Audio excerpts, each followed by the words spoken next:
আসলে দেখি, ভালো দেখি কি এনেছো।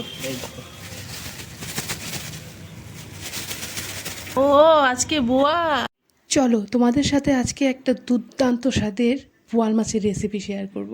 তো দেখতেই পারলে বোয়াল মাছ এনেছি, আমি ওটাকে ভালোভাবে ধুয়ে এনে ওটার মধ্যে হলুদ, নুন আর একটু সর্ষের তেল দিয়ে ভেজে তুলে নিয়েছি। এইবার ফোড়নে দিলাম আমি শুকনো লঙ্কা, কালো জিরে আর দিয়েছি গোটা জিরে, দিয়ে ওর মধ্যে দিয়েছি ফোড়নে পেঁয়াজ বাটা। তারপর আরেকটা পেস্ট করে, যেখানে টমেটো, কয়েক কোয়া রসুন, আদা, কাঁচা লঙ্কা আর 1 চামচ মতো সর্ষে। পেঁয়াজ বাটাটা ভালোভাবে ভাজা ভাজা হয়ে গেলে এর মধ্যে সেই মশলাটা দিয়ে দিলাম, দিয়ে এবার অনবরত নাড়তে থাকবো।